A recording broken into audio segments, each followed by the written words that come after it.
اعوذ باللہ من الشیطان الرجیم بسم اللہ الرحمن الرحیم۔ جو آج تک ہم نے پڑھا کہ حرف کو ملا کے الفاظ بنتے ہیں اور الفاظ کی دو قسمیں ہیں، بامانہ بے معنی۔ بامانہ لفظ کو کلمہ کہتے ہیں، کلمے کی تین قسمیں ہیں، اسم فعل حرف۔ یہ ہم نے پچھلے والے کلاسز میں پڑھا۔ اس کے بعد اسم کو جملے میں استعمال کرنے کے لیے چار چیزوں کا علم ہونا ضروری ہے۔ پہلا جو تھا وہ جنس تھا، جس اسم کو ہم استعمال کریں گے، یہ مذکر ہے یا مونث، وہ الحمدللہ کمپلیٹ ہو گیا۔ اور اس کے بعد جو تھا عدد، وہ بھی ہمارا کمپلیٹ ہو گیا۔ اور اس کے بعد تیسرا جو کل کی کلاس تھی، اس میں ہم نے پڑھا تھا وسعت۔ اس میں ہم نے پڑھا تھا اسم معرفہ کی 5 قسمیں، اسم علم، اسم ضمیر، اسم اشارہ، اسم موصول اور لام تعریف۔ یہ 5 ہم نے کل پڑھے تھے وسعت کی اقسام۔ حالانکہ جو وسعت کی قسمیں وہ کتنی ہے؟ 7۔ کل کے کلاس میں ہم نے 5 پڑھی تھی، اور جب آگے ہمیں 2 ضرورت لگیں گے تو اس وقت میں وہ 2 بھی ریپیٹ کروں گا۔ تو آج جو ہم کلاس میں پڑھیں گے وہ ہم پڑھیں گے اعراب کا سبق، جو کہ عربی کے اندر سب سے مشکل چیپٹر مانا جاتا ہے۔ اعراب کا سبق عربی کے اندر سب سے مشکل چیپٹر مانا جاتا ہے۔ اعراب کس کو کہتے ہیں؟ بہت سارے لوگ کہتے ہیں ضبط زیر پیش کو اعراب کہتے ہیں، حالانکہ اعراب اس کو نہیں کہا جاتا ہے۔ اعراب کہا جاتا ہے ان شارٹ، اعراب کا معنی ہوتا ہے اسم کی آخری حالت کو بدلنا۔ اعراب کہتے ہیں اسم کی آخری حالت کو بدلنا، اس کو کہا جاتا ہے اعراب۔ ٹھیک ہے، جیسے میں آپ کو مثال دوں گا، ہم پڑھتے کلمہ، کلمے میں ہے لا الہ الا اللہ محمدور، ٹھیک ہے، دال پہ 2 پیش ہے۔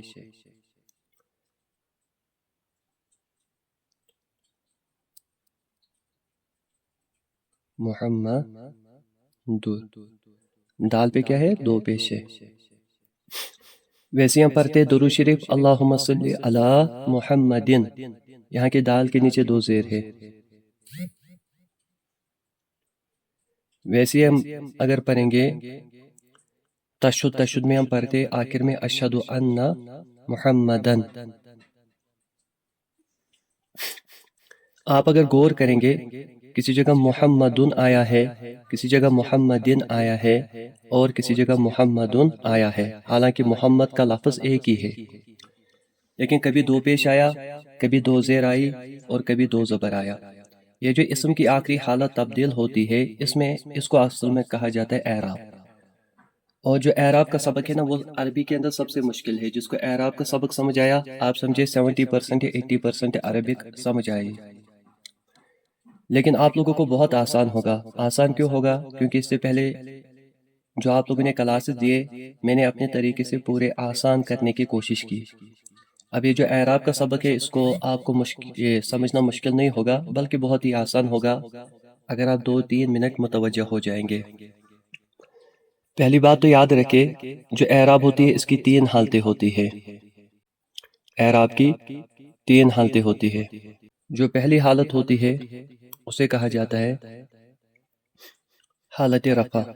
اعراب کی 3 حالتیں ہوتی ہے، حالت رفع، حالت نصب، اور اس کے بعد جو تیسری حالت ہوتی ہے اس کو کہتے ہیں حالت جر۔ تو اعراب کی 3 حالتیں ہوتی ہے، حالت رفع، حالت نصب اور حالت جر۔ یا تو اسم حالت رفع میں ہوگا، یا تو حالت نصب میں ہوگا، یا تو حالت جر میں ہوگا۔ یعنی بہت سارے لوگ عربی کرتے ہیں، ان کو نہیں پتا ہے کہ جو آخر اسم کا جو آخری اعراب ہوتا ہے تو اس کو ہم کیسے شو کریں۔ تو اعراب کے اندر آپ لوگوں کو یہی سبق پتہ چلے گا۔ میں نے پچھلے والے کلاس میں آپ لوگوں کو یہ پڑھایا تھا، کسی کو یاد ہے؟ حالت رفع میں کیا آتا ہے؟ حالت رفع کو دوسرا نام جو ہے مرفوع ہے نا، حالت نصب کا دوسرا نام منصوب، اور حالت رفع، حالت جر کو کہا جاتا ہے۔ جو اعراب ہے اس کی 3 حالتیں ہوتی ہے، حالت رفع، حالت نصب، حالت جر۔ حالت رفع یعنی مرفوع، حالت نصب یعنی منصوب، حالت جر یعنی مجرور۔ یعنی آپ سمجھے جیسے انگلش کے اندر first form, second form, third form ہوتی ہے نا، تو ویسے عربی کے اندر ہوتا ہے۔ اب یہاں پہ ایک چیز یاد رکھیں، ہم کوئی اسم لیں گے، مسلمون، کیا مطلب ہوتا ہے؟ ایک مسلمان۔